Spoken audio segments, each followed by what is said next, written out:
Welcome to another New Game Plus. If you didn't already read the title, this is a spoiler cast for a game that actually does have spoilers, though they don't really matter that much. Yeah. That's right. We played The Murder of Sonic the Hedgehog, the April Fool's dropped free game, visual novel murder mystery. All the other adjectives that we can think of in terms of this. So we played this one and thought, hey, why not do a spoiler cast on it? Might as well dive in. We've all played it. In fact, I watched Paula finish the last rather intense minigame live, which we'll talk about more later. But essentially today we're going to talk our general thoughts on it. We'll score the game. We'll talk spoilers. We'll talk about some of the... oh God, they're adding things to my agenda here that I haven't read yet. But we're going to go fast through this one. And if we have time, we might talk a little bit about April Fool's kind of video game stuff in general. But we'll see how long our conversation goes for. So why don't we start off just with your general thoughts and whatnot? Was this what you anticipated? I think it's probably exactly what I anticipated, for better and for worse. I finished it and felt quite positive about it. I still feel positive about it, but I think the more I wait and think back on it, the more negative things I identify with it, and opportunities that they could have done more with it. But I think it's hard to complain at the price, right? Like, this is not something anyone was planning for or expecting. And as like a 90-minute diversion, it's a fun time. There's absolutely some fun to be had. Right, it's pretty hard to complain about this like free, like pretty polished game, right? Doesn't mean I won't. Yeah. Oh, I mean, absolutely, we will. But it's one of those things where it's like I can 100% wholeheartedly recommend it because you're not losing much going into it, and it's definitely one of those games. At least for me, it's like one where as I played it, I was like, sometimes I don't know. There's that there's the sinkhole with free games, right? Where, sometimes it's like, oh yeah, it's a free game, so like who cares, just play it. But occasionally you get a free game that you're like, yeah, it's free for a reason. You know what I mean? Where you're just like, yeah, I don't really want to engage with this, even if it is free. But this is one of those games where I think like, no, you're gonna have a pretty fun time with this. Though there is a little something around those mini games that I think might screw some people up, especially if you are. It's a little weird, and like maybe we'll get into that in a little bit in a second here. But like, I think the thing with this game in general that's a little odd is that it's like isometric, maybe. Well, the isometric thing is annoying, which we'll talk about in a second. But also, like, if you're a Sonic fan, there is something here for you. But if you're a visual novel fan, there is something here for you, but there are things that you will not like if you are strictly a fan of one or the other. Do you know what I mean? Like, if you strictly are into visual novels, this little, like, I guess, like, we might as well just get into it, I suppose. So, yeah, the mini game itself, it's like, I guess it's kind of like your logic is the idea. Like, it's like you thinking through a problem, basically. It's a cop-out. But I'm rolling my eyes for the listeners. It's like they were worried there wasn't enough game in their game. Yeah. Which is pretty dumb.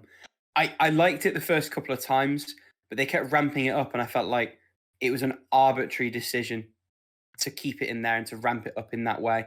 And also, it's not like there's that much deduction needed because the visual novel segments aren't complex. No, there's only ever a couple of possible options to present items to back up the conversation choices that you're having. There are no penalties for failure, which is not fine, but it's like, it's not why are you putting this challenge in that case? Because it's not the objective of the game. On the face of it, doesn't seem to be a challenge. No, yeah, it's a fun, quirky sort of guiding tale. It's no Phoenix White in the Sonic universe. Yeah. Like just to explain White. Phoenix White. Yeah, it's not Phoenix White. Yeah, which anyway, it's to explain a little bit though what we're talking about. Yeah, what we're talking about with this mini game though, it's that it's like you're like playing on like a Game Gear, essentially, and like it's a auto runner, but it's from an isometric perspective of Sonic, and you have to like collect enough rings by the time you get to the end. Which whatever asshole decided that the isometric perspective was the good idea for that fucking mini game. God damn it. Isometric sucks because you don't have any keys that map to it, right? Your brain sort of gets fucked a little bit while doing it. I got used to it in the end, but yeah, shit. Like, because I don't know, you're using the WASD keys, and like you could technically press up or down if you want to move them, or left and right. I did left and right. I think it just worked with my brain better. Because that's where Sonic's moving, you can map it up. I didn't actually mind the game in and of itself. I thought the aesthetics of it were nice. It just isn't a good fit, ultimately. Yes. Well, that's the deal. Like that on its own, like, and I enjoyed it enough because I like those runners and I like platformers, right? But I did think as I was playing it, I was like, ooh, if you're coming for the visual novel experience, this is kind of a kick in the dick. Like, because it's not easy. Like, it's not like it's not overly challenging. Like, it's not gonna, you're not gonna like not necessarily beat it. Like, I think most folks will be able to get through it, but it's definitely not like a breeze to get through some of the segments, especially the last one does require like being pretty precise. So I don't know. Like, yeah, I don't fully understand why it's there. You know what I mean? Like, you're like, oh, this is interesting. Why are we doing this right now? It's what did you think of the minigame, Paula? Obviously, you're just fresh off beating it. I hated with passion. Like in the beginning, it was my way for playing the minigame because we were playing the game together, and after I was like, hey, I kind of need this for the podcast. Are we going to play? I'm kind of playing Rocket League right now, so no thanks. And I was like, okay, I guess I'm going to have to learn to do the fucking minigame now because otherwise I'm not going to be able to beat the game. And I swear, in the last two, I was looking at the clock and I was so worried because I was like, hey, maybe I won't be able to beat the game. Not now at the very least.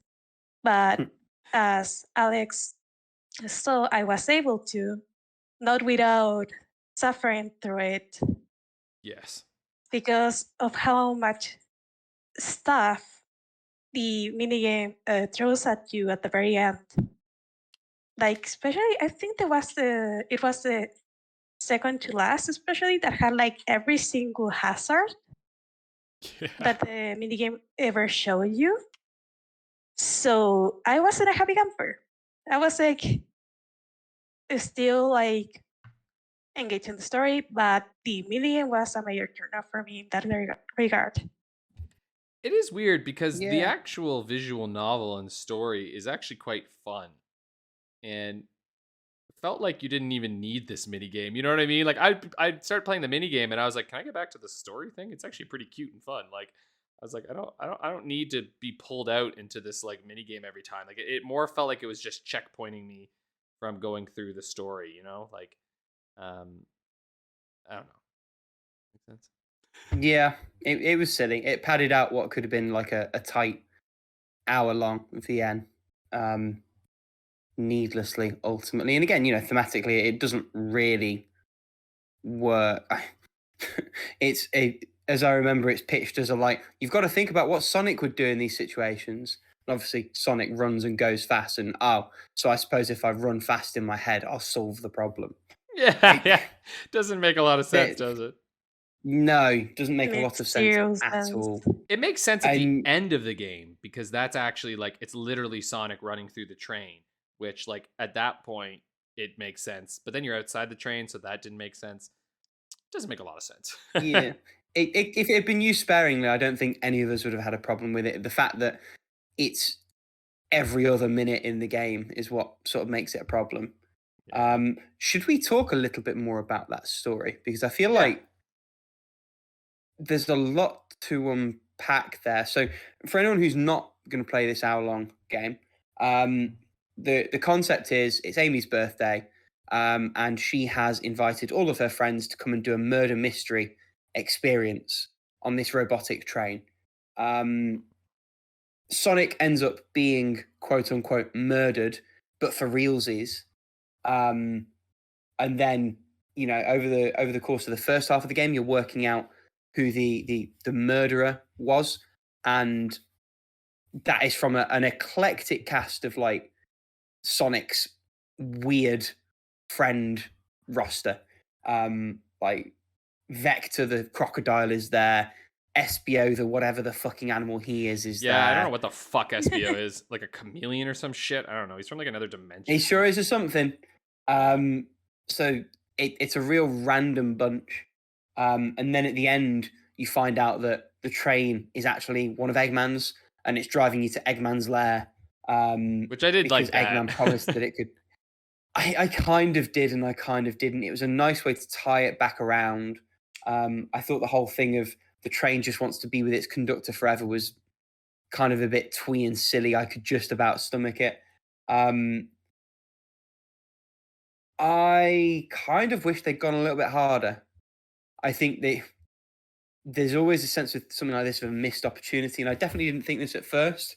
But having seen sort of other people cover it, it gave me a different perspective, which is this is their opportunity to like go full on crazy with the concept and, have Sonic split some skulls and go completely psycho or do something stupid. And it feels like it was a real squandered opportunity in that sense. I definitely, had some fun with the murder mystery. I think it's very evident very early on who the actual murderer is.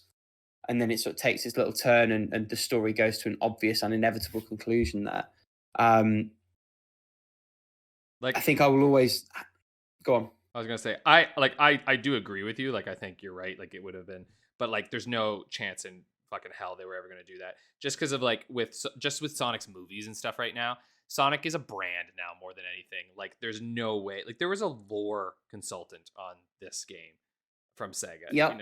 Like there is no way in hell they're going to do anything outside the box massively with Sonic. Like playing it, I was like, no, this is a like get to know these characters. Like, you know what I mean? Like to me, it felt a little bit like it's like you could freaking tie this in with the movies if you wanted. Like that's part of it. Like the amount of cachet they got by playing it kind of safe-ish, and then releasing on April Fool's Day. I'm like, I don't know, but like someone got a raise at Sega. Yeah, it's kind of sad though because there's like maybe 6 people that actually made the game, and then the rest of the credits is just like higher ups who saw it and thought, "Hey, that's a good idea." Yeah. Oh yeah, 100%. But I mean, I think it's a coup that they even managed to make this little thing. Yeah. The ability to get to make this and then release it for free. Like I will give them kudos for actually releasing it free. Like, that isn't nothing. Especially considering the fact that it does seem like at least a decent amount of resources were poured into this thing. Like I know it doesn't seem like much, but the fact that like it actually runs properly. And the art's quite nice as well. Like you say, it's not like they skimped and threw it together. Really, it is nicely done. Yeah, it's like new assets and like drawings and like the music is actually like the music is so perfectly visual novel. Do you know what I mean? Like it. When I heard it, I was like, oh, this is a visual novel. Like, whoever made this knows exactly what they're doing. Yeah. Yeah, definitely. I mean, the shame is that the visual novel bit sort of fell short a little. So, yeah. I mean, coming back to the sleuthing bit, so in the first half of the game, and also, in certain aspects in the second half, you're working your way up through the train, talking to people, finding evidence in the specific sort of carriage that you're in, and then presenting that evidence to them to try and find out what they're hiding or verify a theory or whatever it happens to be. It reminded me a little bit in that sense of like a really, really pared down version of Root Letter, because it's movement to movement in between chapters is basically finding all the bits you need to pin a culprit and then talking to that culprit. Obviously, very, very pared back in this case. But again, in terms of what that meant for the game and the gameplay, it made the whole thing fall a little bit flat for me, because there's only going to be a couple of things to find in the room. There's no way of getting the conversation bit wrong. It would have been, in a sense, it would have been nicer to be more linear and more kinetic and just lean into that a little bit more, in my view. I mean, we should probably throw this part over to our resident visual novel expert, really. Hey, that's me. Come on. So, when it comes to the overall quality of the visual novel part, I was very, very impressed because usually when companies release like a little like April Fool's thing, you don't expect quality out of it because hey, it is April Fool's. But it was even like better than some of the individual novels that I've seen bouncing around that are like very like that people like really like them and they're like, oh, this visual novel has like so like a pretty art or it's like very polished. I think it was more polished than those visual novels. I don't know. There was something about the style that I really liked. I don't know what it was. Maybe the kind of like comic textures that some of the characters had.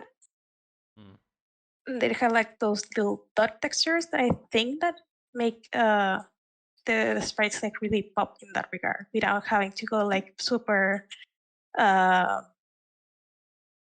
detail on those set sprites. Like they didn't do shades or anything, but it still looked good. And it looked finished. And the other thing that I like, as Alex already touched upon, was the music. Again, the story was very simple, like quite advanced even. It did get the job done to have that more the music and then the Eggman thing at the end. But I think they could have leaned a little bit more on the multiple dialogues and even maybe put like, I don't know, 2 endings. One for you being able to decipher like the culprit, or like you being able to stop the train at the end, and one ending where you couldn't.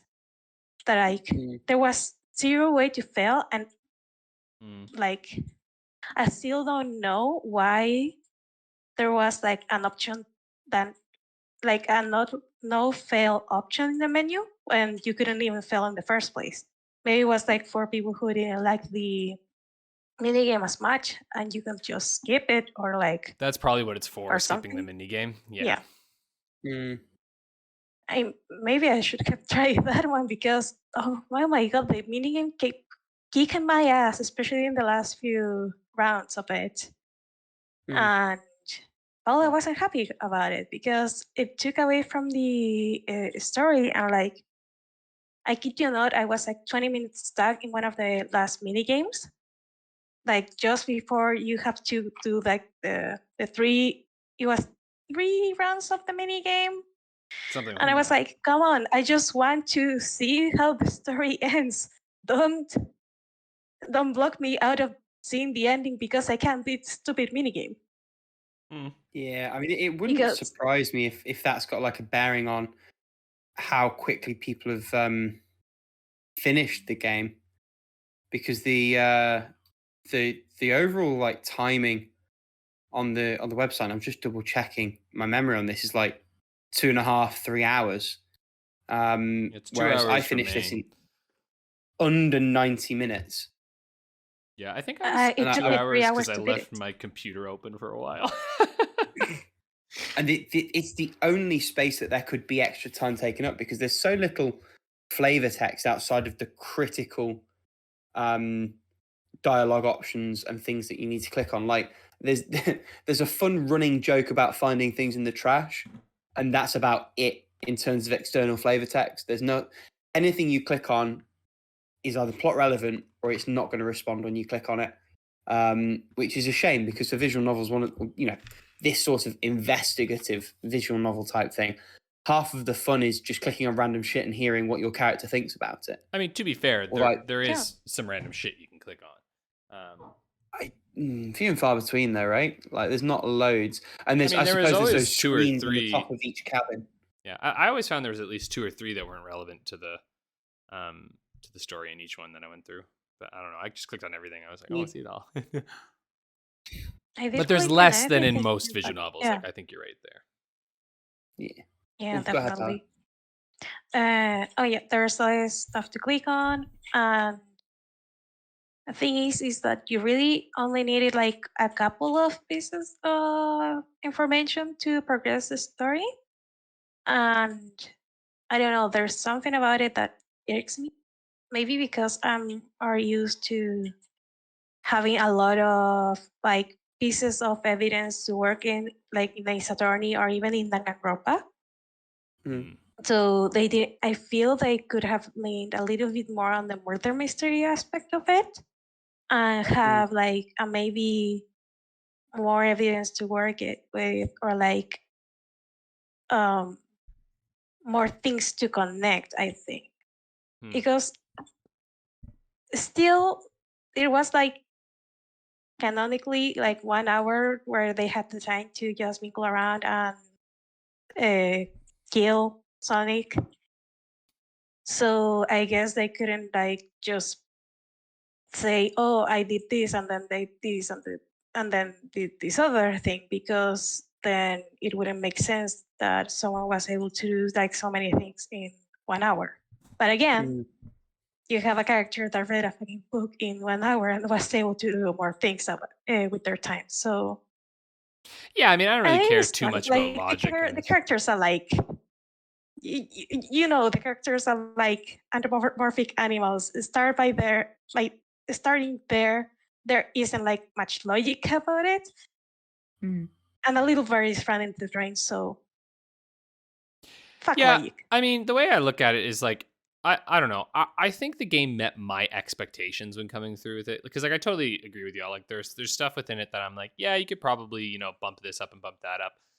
I figure realistically, this must have been a side project for a team who probably works within Sega, who just sort of bumped this together, and then likely someone just saw it and went, "That's kind of neat. You want to finish it?" You know what I mean? Like I have a strong feeling that's how this got made.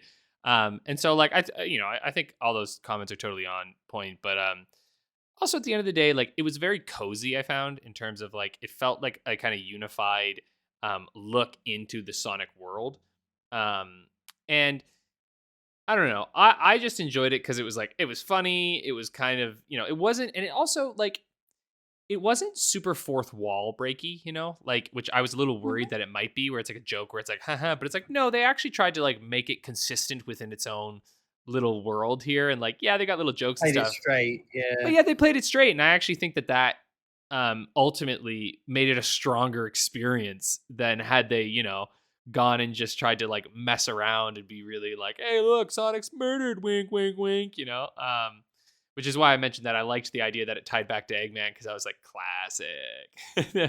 Also made me realize, God, there's a lot of shit I don't know about Sonic anymore. Like a lot of the moments through here, I recognized most of the characters in general. So like, like Blaze and Rouge and Vector and Shadow and Knuckles and all of them. It's really just Espio that I was like, I don't know who the fuck Espio is. Like I was like, who, spoiler alert, is the fucking killer, technically. I only know him from Sonic Heroes, to be fair. I don't know if that was the game he appeared in, or if he's been in other stuff besides. Oh, he is a chameleon. I nailed it. He's Espio the chameleon. There you go. He's an intelligent member of the Chaotix Detective Agency. Well, he's a detective. Why wasn't he doing? Wait, is it a he? Or I have no idea. I don't know. God knows. Yeah. What does Sonic News Network say? I just knew like the three core that are Sonic, Knuckles, and Tails, and then I knew about Shadow. Like Shadow exists. I don't know what his deal is, but he's a thing. And I was like, was it Rush the bad one? Yeah, Shadow is I'll put it this way.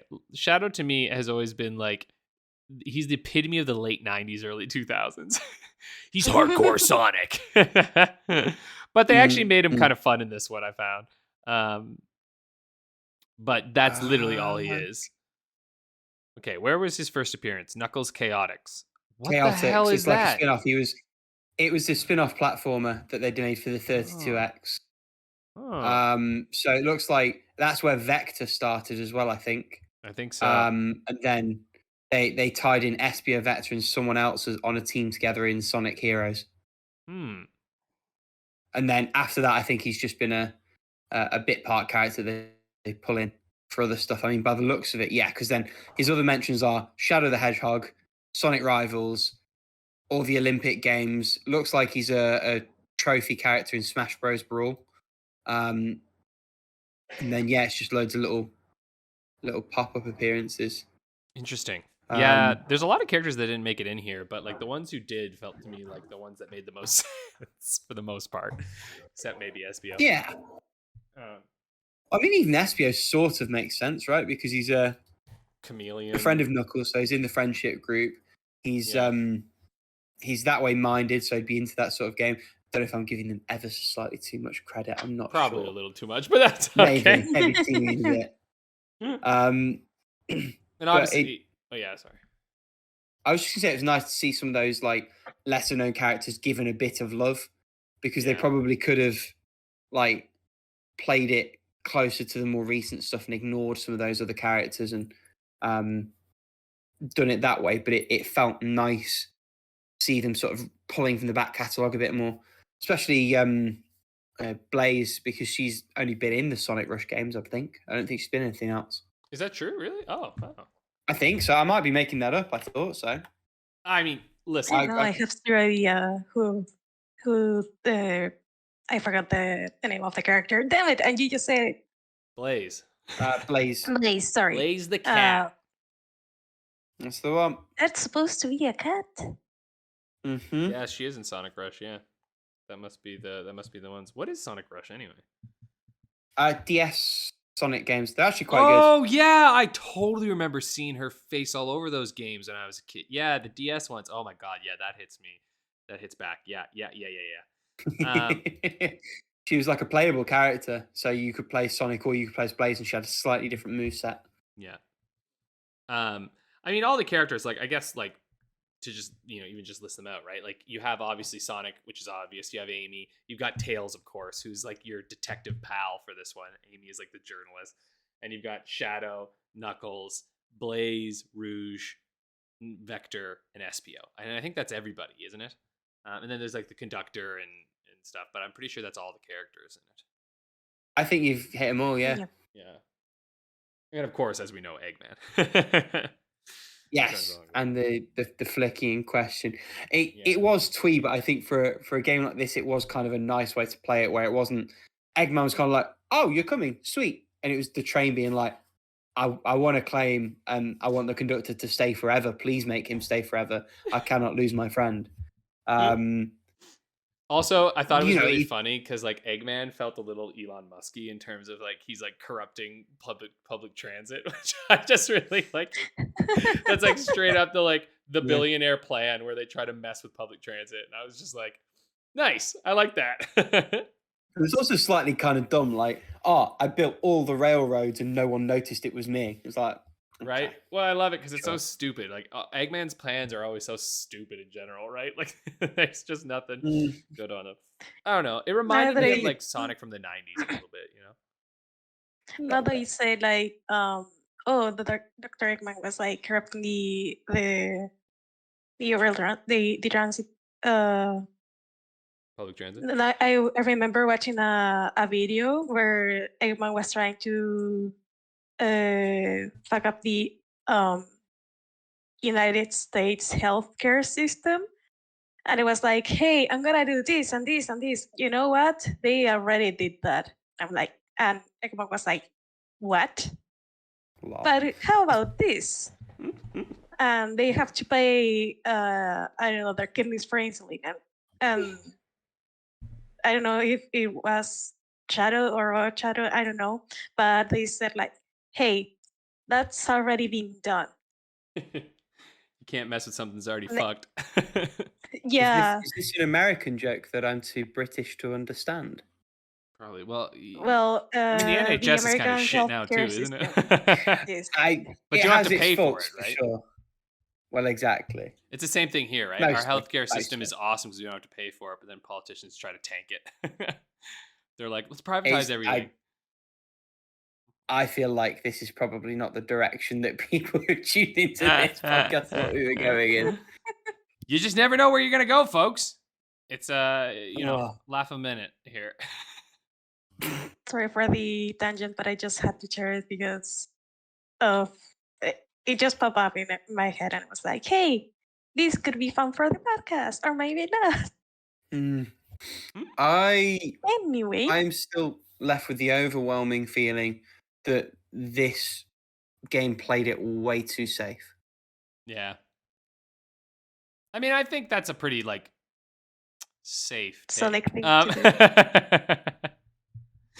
But no, yeah, you're like, fuck you. That's my job. No. Yeah, right. But I do agree with you. I think it definitely did. And listen, if you want about an hour and a half of good times and you want to laugh a little bit, and you want to have just a chill thing, and if you're a Sonic fan in particular, if this has infuriated you because we're like, who the hell's this person? And you're just like, it's this person, then you're gonna like this game. This because game is for you. It's definitely for you, right? Because listen, Sonic has some passionate fans, and I'm very happy for them. And I also feel bad for them at times because Sonic is I think it's hard to love Sonic because there's just, sometimes they really nail it, but there are a lot of highs and lows, in terms of if we were I was just going to say, it's really difficult because that community has so many things you've got to follow. I mean, for anyone who's listening who wants an example, have a Google of Sonic Rule 34. Dear God, no, why would you make someone do this? Stop it. Why would you do that? Don't corrupt the young sweet ones. Dear God, yeah, Sonic. Oh my God. Shedding so much. Okay. But yeah, oh no, what was I gonna say? Oh yeah, right. In terms of the highs and lows of Sonic, I would put this one as closer to a high, this is one that you can be proud of and be like, this is actually pretty fun. It's if Sonic Mania is the height of stuff, this one's a little below that, it's sitting with I don't know. What's a good Sonic one? Did people like Frontiers? I feel like that was crazy divisive. I don't know. It kind of came and went. Right? Which actually, I feel like it sold quite well, though. That might be a good thing, though. If that game came and went without much discussion, it probably means it's fine. You know what I mean? Because a Sonic game only gets talked about for two reasons. One, it's fucking dog shit, which is often when we hear all about it. Or two, it's Sonic Mania. There's no other in between. You know what I mean? No one talks about any other of them. And so when a Sonic game comes and no one says shit about it, I'm like, oh, it was probably pretty okay. I mean, the mad thing is, it looked like one of those fan games where they just sort of throw the assets in an open field. 100%. That was the weirdest vibe about that game. It's just loads of rings and pipes just hanging around. Which is interesting. Very, very peculiar. This might be I do agree with what you said, where it's it is too safe, and that's for sure. But it could be a nice sign in terms of Sonic Media, where the fact that they're willing to throw something like this just kind of out there, Sonic must be doing well for them to just be here's a free game, have fun. I don't know. I'm just thinking they can't be that worried about Sonic at the moment. If shit was rough, they might be all right, $3, give me a little bit of money for this. I suppose it's worth saying, by contrast, something like Frontiers, this game is surprisingly cohesive. Even the bits that we've decried, like the mini games, it's played as a dream thing. I think it's called the Dream Gear. Oh, it's just Dream Gear, yeah. The fun thing that I enjoyed is that it's got a little sticky note on the top of it saying this belongs to, and then the name that you've given your character on it. And there's lots of little touches like that where you can tell it's all been assembled with some care. There's a clear amount of passion that's gone into it. And I think that is probably the nicest thing to come out of this. It really is a labor of love, and that absolutely shows through. And I think that's probably an interesting contrast when you look at something like a Dream Daddy Simulator, or one of the other types of games that come out in this sort of vein. And I know we sort of thought of it as an April Fool's game, but I think the more I mull it over in my head, the more it is a marketing game. Yes. The kind of game that, yes, you're giving it away for free, but that's because you've paid for it from your marketing budget, sort of thing. like sneaking and all the other Pizza Hut ones that they gave away back in the day, or and it was even like easier, Chex Quest, right? They knew they're going to get free marketing because everybody wants to talk about what's released on April Fool's Day, right? Like it's a calculated release. It makes perfect sense. It's like, yeah, you release it on that day. Everyone was talking about it. Look, we fucking played it, right? Like, and honestly, it's good enough that like it even made me think a little bit better about Sonic. I was like, oh, that's kind of fun. I would happily play an actual full, go a little more intense visual novel in this with these characters because they're actually fun. Like they're not bad. Like it'd be an okay time. I'm not sure I'd go that far.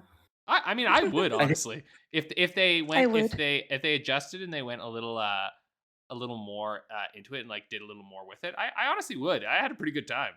Not like a 40-hour thing, but like a couple hour visual novel. Yeah, I'd be down. That'd be an interesting one. Ooh, tell me it's like getting very, very late when you're recording that. Tell me it's getting very, very late when you're recording. I do apologize. I don't suspect we'll get one. I think it's worth saying. No. As much as they've branched out, like the more stranger reaches of what Sonic has been doing haven't necessarily gone so well. You look at something like Sonic Chronicles and the Dark Brotherhood. You look at don't even know what that is. Dark Knight, a few of the other ones. When it gets away from racing or platforming, tends not to last super long. So I would be shocked if we got another visual novel. I also think you don't want to encourage the weirder portion of that fan base too much either. As if they need encouragement. Yeah, they don't need encouragement, dude. They're gonna do what they want. Right out of my mouth. Yeah. But I think it was cool for what it was, and I think ultimately where we all land on this is it's a fun thing that happened, and it's good that it happened, and overall it is unanimously a good thing. Yes, I agree. I mean, have you guys got more thoughts on that? I got nothing else on Sonic. Yeah. Nothing else. There you go. But what did you think, listeners at home? Why don't you let us know in the comments down below? You know all the things. Do all of the things. But also, let us know about the game and what you thought. Yeah, legit. I want to know what people think. All right. Well, I don't know. Do we want to talk for a little bit about April Fool's stuff? How exhausted are you? I can hang for some April Fool's talk. I have to say, my favorite one this year wasn't the murder of Sonic the Hedgehog. It was the Razor. Oh shit! I think I did see that. Why don't you explain? It's a beard shaving thing shaped like a razor mouse.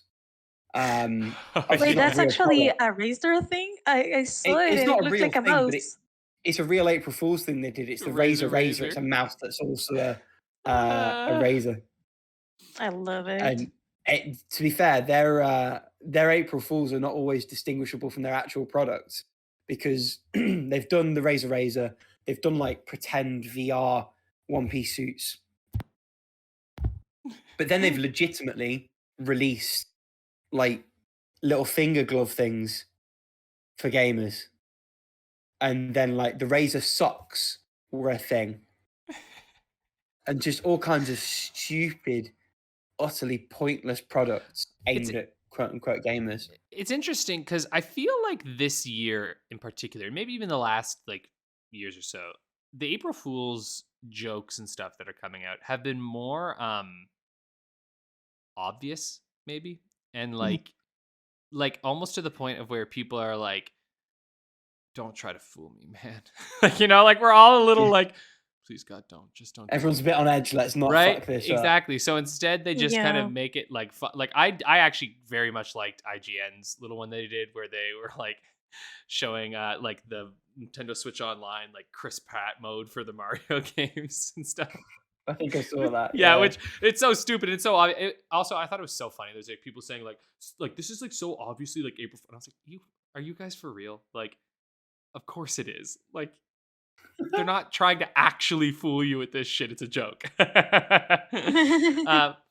Because like I almost think like I remember back because like they've pulled off like the biggest one where they did the live action Zelda way back in the day. Like that's the one that I think pretty much everyone still remembers because they kind of nailed that one. But like there have been so many years with like legit, like pretty true sounding April Fools, and it's like I don't think I have it in me anymore. You know, like I'm like April Fools rolls around, I'm like, God no, just do something funny, man. Please, I don't have the capacity right now to like be tricked by something. And it's worth saying like you can get these things badly wrong. Like it's not gaming related, but in the UK they did an April Fool's prank of some kind. The post office. They're currently in like a standoff with their unions over pay disputes, and someone circulated an April Fool's of, we've reached a deal. It's everything you asked for and some extra things. Oh, that's bad, yikes. man. Yeah. And this is the thing, you can screw it up like badly. Sorry, I think I put you off there. I said sorry, I think I cut you off. I think you were about to say something. Yep, there's a couple of April Fool's pranks that weren't made by gaming companies, but it was absolutely cruel because someone made an account for, I think it was impersonating Automate, which is the Japanese Otome, one of the, I'm sorry, it is one of the branches from Idea Factory Japan, and it's the one in charge of making Otome. And the thing is that this person, whoever they are, made an account just for April Fools. That it was like official automatic, and it finished with a dash or something like that. And if you weren't looking at it closely, or if Twitter decided to just cut that last part and finish the thing with ... you wouldn't notice it. And the thing is that they made a teaser for a new Code Realize game, and for a split second, I believed it, and then remembered it was April Fool's, and it broke my heart. It wasn't even April Fool's, it was like March 31st, but it was April Fool's in Japan. So it was like, okay, fuck it, I can't trust anyone for the next 48 hours because I follow Japanese accounts and English-speaking accounts. So it was like, yeah, it was rough. And then people wonder why you can't trust anyone in this world. Paula's got some serious trust issues now. Yeah, and another fun, an actual fun April Fool's Fool's Day thing that I saw. It was Atlus posting on Twitter saying, "Hey, we heard that the mascot spot is open here. So we wrote a contender, and it was like the Sega, like the Sonic logo, but with a Jack Frost on it. And it was like, gotta he go fast or something like that. And it was actually like very pretty. And I was like, hey, Jack Frost should be the face of Sega now. There's for sure an argument for it. It is cuter. It is way cuter than Sonic. He's definitely cuter. He's a little harder to sell than Sonic, though. Who's that? Oh, it's the demon from the apocalypse. You know, like, who's that?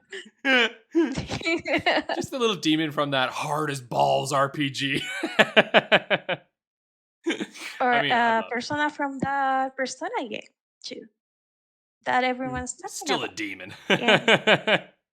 I know. It's still cute. They're never going away from Sonic. That shit makes them too much bank. True. I think at some point they should make another Jack Frost game, but for an actual console and not for I forgot the name, the Virtual Boy. I don't think there were many other April Fools this year that I really noticed. Like, I don't know. Oh, there was one more. And this is one that I sent an entire fan base to go grab their pitchforks and torches. Because what's the name of this company? Is it Broccoli? Let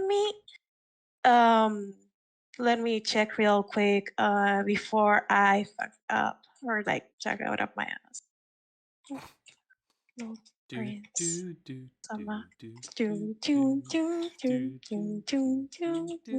yeah, it is by Broccoli. Oh, I see. Okay. So yeah, so Broccoli is a Japanese company that usually does otome games, and their like big workhorse is Utano Prince Sama, that is an otome game about idols, and it has like a rhythm mini game component for the games. I think they have like actual rhythm games that are the Yuta no Prince Sama Music 1, 2, and 3. But they are like most, and they have Uta no Prince Sama Live. Was it live? I don't know, Shining something. And the thing is that they took down that part of the game, like the phone game, that was like a rhythm game and had like visual novel components of it.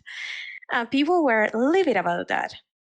They were even more mad that they hadn't talked about one of the latest project they announced like some years ago, and they weren't like supporting like one of another mobile game, I think, which I don't remember the name of, but people were already kind of fed up. In April Fools, they released a video about the new IP that they had that is probably Uta no Princess Sama, and it was a galgi. So instead of being targeted at a woman, it was targeted at men. And it was more of a love light thing where they had like the cute female idols and the rhythm game component to it. People were so mad when they said, hey, this isn't an actual April Fool's thing. Like, it is an announcement made on April Fool's, but this is for real. Because it looks like so much better than any of the otome content that they made like so far.